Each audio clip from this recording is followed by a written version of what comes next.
আল্লাহর সামনে বিনা অনুমতিতে আল্লাহর সামনে কথা বলবেন, বিনা পারমিশনে আল্লাহর সামনে দাঁড়িয়ে যাবেন, কথা বলবেন, হয় আপনার পক্ষে না হলে আপনার বিপক্ষে। কোরআন আমাদের পক্ষে থাকুক, এটা কি চান কি চান না? যদি চান তাহলে কোরআন থেকে মুখ ফিরিয়ে নেওয়া যাবে না। আমরা শেষ অবধি থাকবো ইনশাআল্লাহ। আল্লাহ কবুল করুন, বলেন আমিন। আল্লাহ পাক বলছেন, আমি অবশ্যই প্রত্যেকটা জাতির মধ্যে একজন করে রাসূল প্রেরণ করেছি। ফি কুল্লি উম্মাতির রাসূল, ফি কুল্লি উম্মাতির রাসূল, প্রত্যেকটা যুগে প্রত্যেকটা জাতির কাছে, আদ জাতি, সামুদ জাতি, কেনানবাসী, মক্কাবাসী, মাদায়ানবাসী, প্রত্যেকটা যুগে একজন করে রাসূল আমি আল্লাহ তাআলা প্রেরণ করেছি। কেন?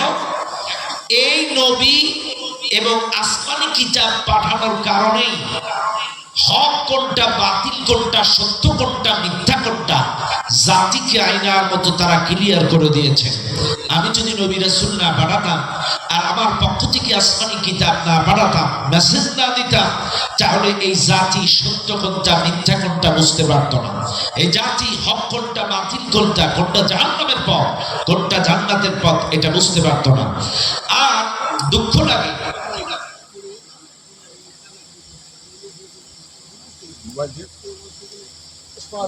হ্যাঁ কি হয়েছে? মোবাইল কি আছে? মোবাইল আছে, আছে, মোবাইল আছে। কথা বলছি বারবার, যেটা ওই আমার ছাত্র কাছে মসজিদে দিয়ে আসছে, দেখেন ওই মসজিদের ভিতরে আছে। আমাদের নিয়ে যাও কি সেট ভাই? ঠিক আছে, ঠিক আছে। একটা মোবাইল পাওয়া গেছে, আলহামদুলিল্লাহ। যার হারাইছে ওরা পাইছে, শুকরিয়া, আলহামদুলিল্লাহ। মাহফিলে আপনারা যারা আসছেন, আমরা কিন্তু স্পষ্ট যে কোনটা জাহান্নামের পথ, কোনটা জান্নাতের পথ, কথা বলেন না? আমরা স্পষ্ট না? স্পষ্ট যে কোনটা জান্নাতের পথ, কোনটা জাহান্নামের পথ। বাজার হচ্ছে নিকৃষ্ট, মসজিদ হচ্ছে উৎকৃষ্ট, অথচ আমরা বাজারের মধ্যে দেখেন হাজার হাজার মানুষ, শত শত মানুষ বাজারে বিভিন্ন ভাবে নারী পুরুষ কেনাকাটা করছে, কোনো নিষেধাজ্ঞা নাই। আরে আজকে পয়লা বৈশাখের যেই সকল দৃশ্য সোশ্যাল মিডিয়ায়, লজ্জায় মাথা কাটা যাচ্ছে। কোন জামানায় আসছি? মসজিদ গুলোতে পয়লা বৈশাখের মেলা বসাইছে। মডেল মসজিদ দেখছেন না? মডেল মসজিদ গুলোতে সেলফি তোলার হিড়িক, নারী পুরুষ মডেল মসজিদে যে বসাবসি করছে, লাল নীল বেগুনি শাড়ি পরা বেপত্তায়, সব মসজিদের ওয়ালের বারান্দায় চতুর্দিক থেকে আপনারা সোশ্যাল মিডিয়া আজকে দেখছেন। আহা, গান বাজনা হচ্ছে, মসজিদের দুই তলায় দাঁড়ায় গান বাজনা দেখতেছে। এর চাইতে যুদ্ধ কিয়ামত বেশি দূরে নাই। মসজিদের দুই তলায় দাঁড়ায় গান দেখতেছে, বাইরে গান হচ্ছে। এই যে কয়েকদিন আগে রোজার পরে আমার মাহফিল ছিল রাজশাহী জেলাতে, রাজশাহী বাঘা উপজেলা, যেখানে ওই যে 50 টাকা একটা মসজিদ দেখেন আপনারা, যে মসজিদটা, ঠিক ওই মসজিদের পাশে এক বড় মাঠে বিশাল সার্কেস যাত্রা। ঈদের পরে কিন্তু, যেমন ঈদ হয়েছে কয় তারিখ? 21 তারিখ, 21 না 23 তারিখে আমার মাহফিল। আহা, 24 তারিখে রাজশাহীতে আমার মাহফিল, 24 তারিখে রাজশাহীতে আমার। তো বাঘার উপর দিয়ে যাচ্ছি, বিশাল সার্কেস যাত্রা গান। তো আমি চিন্তা করলাম, এই এলাকার মানুষগুলো মনে হয় রোজা ছিল না রমজান মাসে। কি রোজা আপনারা একটা মাস থাকলেন, কি রমজানের রোজা আমরা একটা মাস থাকলাম। পরের দিনতেই যাত্রা সার্কেস এই মাঠের মধ্যে শুরু হয়ে গেল। ইস, কিয়ামত বেশি দূরে নয়। আসুন আমরা কথাগুলো শুনি, ফাঁকে ফাঁকে আপনাদেরকে বোঝাবো ইনশাআল্লাহ কিয়ামতের আলামত। আল্লাহ বোঝার তৌফিক দান করুন, বলেন আমিন। যুগে যুগে হক কোনটা, বাতিল কোনটা, সত্য মিথ্যা, আল্লাহর রাস্তা, এটা দেখানোর জন্য যুগে যুগে আল্লাহ রাসূল পাঠাইছেন। আল্লাহ বলছেন, ফি কুল্লি উম্মাতির রাসূল, প্রত্যেকটা জাতির কাছে একজন করে রাসূল প্রেরণ করেছেন। কেন? ওই জাতির মানুষদেরকে দাওয়াত দিয়েছে, ইবাদত করো আল্লাহ, বর্জন করো তাগুত। এখন আসেন, ইবাদত কি? সব নবীরাই যেহেতু এই দাওয়াত দিয়েছে, আমরাও এই দাওয়াত দিচ্ছি। কি সেই ইবাদত? এখন আসেন, আমাদের দেশের মানুষ মনে করে ইবাদত মানে 5 ওয়াক্ত নামাজ, ইবাদত মানে মাহে রমাদানের 30টা রোজা। ইবাদত মানে যাদের উপরে হজ খরচ তারা খালি হজ করবে। ইবাদত মানে শুধু সপ্তাহে সপ্তাহে জিকির করবে আর ওরস শরীফে যে কিছু জিকির করবে, এটাই হচ্ছে ইবাদত। এটা আমাদের ধারণা। আর এই ধারণাটা পেছনে আপনার কারণ হচ্ছে আমাদের মতো কিছু হুজুররা, বেয়াদবি নেবেন না, আমাদের মতো কিছু হুজুররাই এদেরকে বুঝাইছে এইটা ইবাদত, তাই তারা মনে করে ওটাই ইবাদত। রাগ করেন না, বাংলাদেশে বক্তা আছে প্রায় নবীন প্রবীণ 50,000। নবীন প্রবীণ বক্তা আছে প্রায় 50,000। তার মধ্যে সবচাইতে বেশি বক্তা চট্টগ্রাম, কুমিল্লা, সাতক্ষীরা, বগুড়া। সবচাইতে বেশি বক্তা এই 4টা জায়গায়। তা কোয়ালিটিফুল ভালো মানের বক্তা সবচাইতে বেশি কুমিল্লা আর সাতক্ষীরা। আলহামদুলিল্লাহ, কিছু বক্তা আল্লাহ দিছে এই 2 জেলায়, কুমিল্লা আর এই সাতক্ষীরার মধ্যে। দেখেন মিজানুর রহমান আজারি, মেড ইন কুমিল্লা। আবুল কালাম আজাদ বাসা, made in Comilla. Maulana Hifzur Rahman, made in Comilla. Molla Nazimuddin, Comilla. Nasiruddin Helali, Comilla.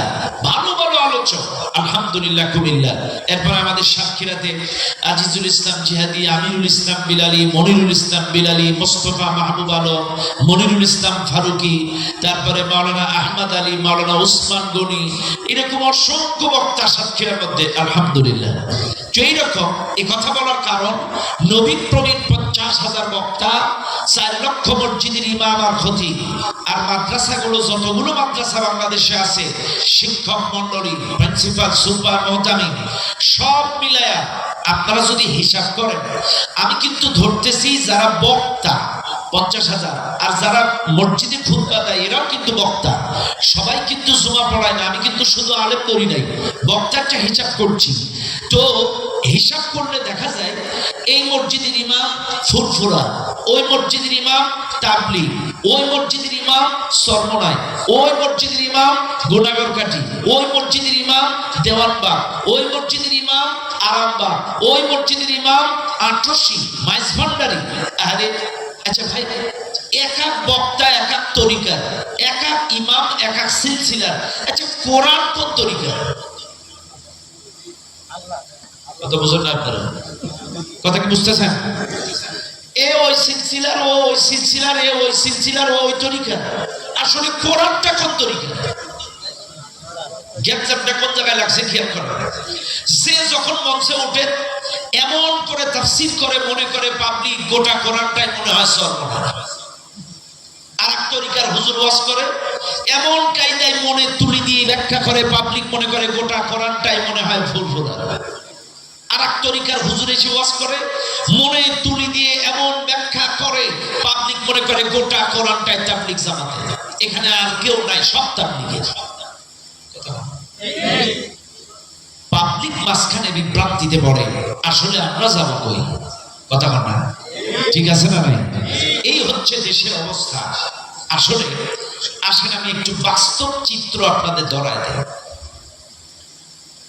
এক শ্রেণীর বক্তা মঞ্চে আসলেন, কানে হাত দিয়ে ওয়াজ করলেন, ওমা খালাকতুল জিন্না ওয়াল ইনসা ইল্লা লিয়াবুদুন। আল্লাহ জিন এবং ইনসানকে সৃষ্টি করেছে তার ইবাদতের জন্য। আসো নামাজ পড়ো। নামাজ নামাজ নামাজ 2 ঘন্টা ওয়াজ করলো, আয়াত পড়ছে ইয়াবুদুন, কিন্তু 2 ঘন্টা ওয়াজ করলো নামাজ নামাজ নামাজ। নামাজ ছাড়া জান্নাতে যাওয়া যাবে না। সকালে নামাজ, দুপুরে নামাজ, সন্ধ্যায় নামাজ, নামাজ নামাজ নামাজ। আয়াত পড়ছে ইবাদতে, 2 ঘন্টা ওয়াজ করলো নামাজের। যা করো করো করো করো, অন্তত নামাজটা পড়ো। যা করো করো, অন্তত নামাজটা পড়ো। এই জন্য দেশের মানুষ সুদও খায়, নামাজও পড়ে, ঘুষও খায়, নামাজও পড়ে, জেনাও করে, নামাজ পড়ে, পরকিয়া করে, নামাজ পড়ে, মিথ্যা কথা বলে, নামাজ পড়ে, দালালি করে, নামাজ পড়ে, স্বৈরাচার নামাজ পড়ে, ফাসাদকারী নামাজ পড়ে, অশান্তি সৃষ্টিকারী নামাজ পড়ে, ডাকাত নামাজ পড়ে, চোর নামাজ পড়ে, সবাই নামাজ পড়ে। হুজুর কইছে যা করো করো করো, নামাজটা পড়ো। শামীম ওসমান নামাজি নামে নামাজি 74 রাকাত তাহাজ্জুদ পড়ছে দৈনন্দিন। আছে কোন বুজুর্গ ইমাম 74 রাকাত তাহাজ্জুদ পড়ছে দৈনন্দিন? আরে এই লোকটা নামাজ পড়ছে, দেশের টাকা বাইরে পাচার করছে। আজকে ফেসবুকে দেখছিলাম একটা কি সুন্দর বড় ছাদ কাটা গাড়িতে তার বউ বাচ্চা ফ্যামিলি নিয়ে ঘুরতেছে, নিজে ড্রাইভিং করছে। নামাজি লোকটা দেশের টাকা পাচার করে বাইরে যে আরামে দেশ কাটাচ্ছে। আপনারা রাগ করেন না, কে কোন দল করেন আমি জানি না, আমি বোঝানোর জন্য বলছি কিন্তু কথাটা। যিনি ম্যাডাম চলে গেছে উনি কি নামাজি না বেনামাজি? উনিও কিন্তু নামাজি, শুধু নামাজি না, তাহাজ্জুদ নামাজ পড়তো, কোরআন দিয়ে দিন শুরু করতো, কিন্তু এত নামাজ পড়তো আবার হাজার হাজার খুন করেছে। কথা না, হাজার হাজার হত্যা করেছে। 57 জন সেনা কর্মকর্তা খুন, শাপলা চত্বরে খুন, জুলাই গণ অভ্যুত্থানে 2000 খুন। এরপরে গত 17 বছরে এদেশের অসংখ্য আলেম ওলামা সহ দল বিরোধী দলের অসংখ্য মানুষ যারা হক কথা বলেছে, সত্য কথা বলেছে, তাদেরকে খুন করেছে। এতগুলো খুন আবার নামাজও পড়ছে। হুজুর কইছে যা করো করো, এই জন্য নামাজও পড়ছে, খুনও করছে, নামাজও পড়ছে, মার্ডার করছে, নামাজ পড়ছে, আয়না ঘরে রাখছে, নামাজ পড়ছে, গুম করছে, নামাজ পড়ছে, ইলিয়াস সাগরে ফেরে ধলেশ্বর নদীতে ফেলায় দেওয়ার ওয়ার্ডার দিয়েছে। কথা বলা। আবার আমাদের দেশের তেলতেলা কিছু হুজুররা কয় ম্যাডাম আপনি জান্নাতি। কথা বলা। ম্যাডাম আপনি কি? আমার বুঝে আসে না, কতগুলো খুন করলে জান্নাতের সার্টিফিকেট পাওয়া যায়? হ্যাঁ, কতগুলো মার্ডার করলে জান্নাতের সার্টিফিকেট পাওয়া যায়? আল্লাহ তো বলেই দিয়েছেন, ওয়ালা তাকতুলুন নাফসাল্লাতী হারামাল্লাহু ইল্লা বিল হক। অন্যায়ভাবে মানুষ হত্যা করা হারাম। ওয়া মান ইয়াকতুল মুমিনান মুতাআম্মিদান ফাজাযাউহু জাহান্নামু খালিদান ফিহা। যারা অন্যায়ভাবে একজন মুমিনকে হত্যা করলো, সে যেন গোটা দুনিয়ার মানুষকে হত্যা করলো। অথচ এতগুলো মানুষ মারার পর তেলতেলা কিছু হুজুরকে বেড়া। আর এই তেলতেলা হুজুরদের ফতোয়া চেঞ্জ করার কোনো বয়স লাগে না। তার মানে এরা কিন্তু সরকারি দলের হুজুর। রাগ করছেন না কেন? এরা কোন দলের হুজুর? এদের নির্দিষ্ট কোনো দল নেই, সরকারি দলের হুজুর। যখন যে দল সরকার তারাই হলো সেই দলের হুজুর। কথা বল না। আর এদের তেলতেলা ফতোয়ার কারণেই এরা ফ্যাসিস্ট হয়, এরা স্বৈরাচার হয়, এরা যত জুলুম অত্যাচার করে এই কিছু দালাল মার্কা ফ্যাসিস্ট হুজুরদের কারণে। এই চাটুকারিতার কারণে এদেশের সরকার যুগে যুগে তারা জালেম হয়েছে, স্বৈরাচার হয়েছে। কারণ আমরা যা করি করি কিছু হুজুর তো আমাদের ফতোয়া দিয়ে জায়েজ বানায় দিচ্ছে। কথা বল না। জায়েজ বানায় দিচ্ছে কিছু চাটুকারি হুজুর, এগুলো ফতোয়া দিচ্ছে। জায়েজ জিনিসটাকে না জায়েজ, না জায়েজ জিনিসটাকে জায়েজ বানায়। ওই যে হুজুররা জায়েজ করছে, তো আঙ্গ সমস্যা কি? আহা, খারাপ লাগতেছে আপনাদের? কষ্ট নিয়েন না, কে কোন তরিকার, আমি কিন্তু বোঝানোর জন্য কথাটা বলছি। ও দুনিয়ার মানুষ, তাহলে এক শ্রেণীর হুজুর বলল যা করো করো, নামাজটা পড়ো। এই জন্য দেশের মানুষ নামাজও পড়ে, রোজাও করে, নামাজও পড়ে, সুদও খায়, নামাজও পড়ে, ঘুষও খায়, নামাজ পড়ে, জেনা করে, নামাজ পড়ে, দুর্নীতি করে, নামাজ পড়ে, দেশের টাকা বাইরে পাচার করে। আমার কথা কেউ রাগ করবেন না? গত 2 দিন আগের পত্রিকার নিউজ, ঢাকা উত্তর সিটিতে 1.5 বছরের যিনি জেলা প্রশাসক ছিলেন তিনি টাকা রেখে গিয়েছেন 1265 কোটি টাকা। কিন্তু গত 2 দিন আগে নতুন প্রশাসক বলতেছে টাকা আছে মাত্র 25 কোটি টাকা। কত বুঝলেন না? রেখে গেছে কত? উত্তর সিটিতে 1265 কোটি, এখন আছে কত? মাত্র 25 কোটি। কারণ বিভিন্ন থেকে সিগনেচার করে গেছে প্রজেক্টের কারণে, আছে মাত্র 25 কোটি। রাগ করবেন না, আমি আবারও বলছি, নামাজও পড়ে আবার কি দুর্নীতিও করে। আছে না নাই? ও দুনিয়ার মানুষ, 2 নাম্বার আর এক শ্রেণীর বক্তায় ওয়াজ করল, ওমা খালাকতুল জিন্না ওয়াল ইনসা ইল্লা লিয়াবুদুন। আল্লাহ জিন এবং ইনসানকে সৃষ্টি করেছে তার ইবাদতের জন্য। আসো জিকির করো। জিকির জিকির জিকির জিকির, সন্ধ্যায় জিকির, সকালে জিকির, সপ্তাহে সপ্তাহে জিকির, ওরস শরীফে জিকির, জিকির করো, জিকির জিকির, কারণ জিকিরটা ইবাদত। জিকির করলে কল পরিষ্কার হয়, জিকির করলে আল্লাহকে পাওয়া যায়। এর জন্য জিকিরটাকে হাইলাইট করলো। আয়াত পড়ছে ইবাদতের ইয়াবুদুন, আর 2 ঘন্টা ওয়াজ করলো জিকিরের উপরে। আর আমাদের দেশের কিছু ভণ্ড পীর মাজার দরবারও আছে, এই সকল মাজারেও দেখবেন গাঁজা খায় জিকির করে, নারী পুরুষ জিকির করে, এটাও নাকি ইবাদত। কথা বলো। মাঝ ভান্ডারের এক বদমাইশ আছে, নাম মাইনুল ইসলাম। মাইনুল ইসলামের কাছে সাংবাদিকরা প্রশ্ন করছে, ভাই তোমরা নাকি হকপন্থী, সত্যপন্থী, নবীপন্থী, আল্লাহপন্থী, কিন্তু তোমরা গাঁজা খাও কেন? বলছে ফাবিআইয়ি আলাই রাব্বিকুমা তুকাদ্দিবান, আল্লাহর কোন কোন নিয়ামতকে অস্বীকার করবা? গাঁজা আল্লাহর নিয়ামত, 2.5 খাওয়া জায়েজ। আমার গতকালকে যেখানে মাহফিল ছিল, একেবারে বর্ডার সাইডে সাতক্ষীরার বৈকারি ইউনিয়ন, ওই পাশে লাইন, তার মানে একদম খাল পাড়ে, ওই পাশে ইন্ডিয়া, এই পাড়ে হচ্ছে বাংলাদেশ। খাল পাড়ে আমার মাহফিল, ও পাশ থেকে আমার বিএসএফ মামুরা সব ওয়াজ শুনছে, ও পাশে ওরা, আমরা ওই পাশে, এই পাশে ওয়াজ করছি খাল পাড়ে। তো একজন আমার প্রশ্ন লিখছে, হুজুর গাঁজা খাওয়া মাকরুহ না হারাম? আমারে লিখছে প্রশ্ন, গাঁজা খাওয়া মাকরুহ না হারাম? ভাইরে, যে জিনিস মানুষের মস্তিষ্ক বিকৃতি করে, যে জিনিস মানুষের ক্ষতি করে, এটা শুধু মাকরুহ না, সেটা কি? আরো জোরে কান, হারাম। আপনারা দেখেন, মানুষের স্কিন মানুষের তাপমাত্রা গ্রহণ করে, জিহ্বা স্বাদ গ্রহণ করে, কান রেকর্ড করে, চোখ ছবি তোলে। কেমনে তোলে? স্কিনের কাম হচ্ছে তাপমাত্রা গ্রহণ করা। স্কিন কিন্তু আজকে আপনাদেরকে বলে দিছে প্রচন্ড তাপ, খবরদার একটা পাতলা ফিরফিরি জামা গায়ে দিয়ে যাবা। এই স্কিন চিকন শিরার মাধ্যমে মস্তিষ্কে একটা সিগন্যাল দিছে, যার কারণে আপনারা পাতলা পাতলা গেঞ্জি, হাফ হাতা গেঞ্জি, পাতলা পাতলা কাপড়, আমিও একটা পাতলা কাপড় পরে আসছি, কারণ স্কিন আমারে সিগন্যাল দিছে আজকে গরম, এই জন্য আমি সেই অনুযায়ী কাপড় পরে আসছি। আমার জিহ্বাই সিগন্যাল দিছে, যার বাড়ি খাওয়া দাওয়া, ওনার বাড়ির নাম কেউ, ভাইয়ের নাম আনোয়ার ভাই, আমার খুব মহব্বতের মানুষ, আমার সাথে যোগাযোগ রাখে। আমার আনোয়ার ভাইয়ের বাড়ি, আমি সব তরকারি খাই নাই, আমার শরীরটা সাম্প্রতিক খুব খারাপ, প্রচন্ড অ্যালার্জি দেখা দিছে। অ্যালার্জি দেখা দেওয়ার কারণে আমি, ডাক্তার শুধু মাছ আর সবজি খাইতে বলছে, আর সব নিষেধ, মাছ আর সবজি। তো আমি শুধু পাবদা মাছ দিয়ে খাইছি আমার আনোয়ার ভাইয়ের বাড়ি।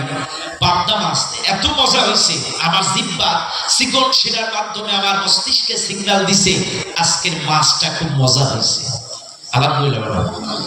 আমার কান, আমি শুয়েছিলাম মসজিদে 2টা রাত, আমি কানে শুনতেছিলাম ইনামুলের কণ্ঠ মধুর মতো ভাসতেছে, ওর কণ্ঠটা মাশাআল্লাহ খুবই সুন্দর। আমার কান রেকর্ড করে মস্তিষ্কে সিগন্যাল দিছে ইনামুলের কণ্ঠ খুব মাশাআল্লাহ ভালো। আমার চোখ সুন্দর করে ছবি তুলতেছে। বিভিন্ন জায়গায় আমরা মাহফিল করি, কিন্তু এত সুন্দর পরিষ্কার পরিচ্ছন্ন একটা পরিবেশ, ঈদগাহ সহ মসজিদ, সব জায়গায় নাই। চতুর্দিকে রং করা, পরিষ্কার পরিচ্ছন্ন একটা পরিবেশ, এটা আমার চোখ দেখে আমার মস্তিষ্কে সিগন্যাল দিয়েছে এত সুন্দর পরিবেশ সব জায়গায় নাই। আমার মস্তিষ্কে সিগন্যাল দিয়ে দিছে বলেই আমি মুখে বলতে পারছি, এটা আমার চোখ সিগন্যাল দিয়েছে মস্তিষ্কে। এটা ততক্ষণ পর্যন্ত সিগন্যাল দেয় যতক্ষণ পর্যন্ত মানুষ হালাল এবং উপকারী খাদ্য খায়। আমি আবারও বলছি, এই মস্তিষ্কে আপনার পাও, আপনার হাত, আপনার স্কিন, আপনার জিহ্বা, আপনার কান, আপনার চোখ, এগুলো গ্রিন সিগন্যাল দেয়, রেড সিগন্যাল দেয় ততদিন যতদিন আপনি হালাল এবং উপকারী খাদ্য খাবেন, ততদিন তারা রেড এবং গ্রিন, কোনটা উপকার কোনটা অপকার এটা সিগন্যাল দিতে পারে। কিন্তু যখনই আপনি হারাম এবং ক্ষতিকারক খাবার খাবেন, আপনার স্কিনও আর সিগন্যাল দিতে পারে না, আপনার চোখও সিগন্যাল দিতে পারে না, আপনার কানও সিগন্যাল দিতে পারে না, আপনার জিহ্বাও সিগন্যাল দিতে পারে না, তখন এটা হ্যাং। এই জন্য গাঁজা যারা খায়, মদ যারা খায়, দেখবেন গাছের হেলান দিয়ে কয় ভাইজান সাইড দেন। তার মানে ওর চোখ দেখছে গাছ, কিন্তু কি কয় ভাইজান সাইড দেন, কারণ ওর চোখ এখন সিগন্যাল দেয় না। প্রচন্ড শীতে দেখবেন গায়ে খালি গায়ে ঘুরে বেড়াচ্ছে অনেক পাগল। কারণ কি? ওর মস্তিষ্ক ঠিক নাই, সিগন্যাল দিতে পারে না অঙ্গ প্রত্যঙ্গ, যার কারণে প্রচন্ড শীতেও অনেক পাগল খালি গায়ে ঘুরে বেড়ায়। অনেক মাতাল প্রচন্ড শীতের ভিতরেও খালি গায়ে ঘুরে বেড়ায়, কারণ ওর স্কিন এখন আর সিগন্যাল দেয় না আসলে এখন মাঘ মাস নাকি চৈত্র মাস, কথা না, তখনই এগুলো হ্যাং হয়ে যায়, তখন এটা সিগন্যাল দিতে পারে না। আর এই জন্যই আল্লাহ বলছেন যার দ্বারা যে হারাম এবং অপকারী খাদ্যের দ্বারা আপনার এই সিগন্যাল দেওয়া বন্ধ হয়ে যায়, মস্তিষ্ক বিকৃত হয়ে যায়, মস্তিষ্কে সিগন্যাল দিতে পারে না, তখনই সেটা হারাম। আর বর্ডার সাইড তো গাজার ব্যবসা একটু বেশি হয়, কথা না, বেলা করলে এটা হয় না। হ্যাঁ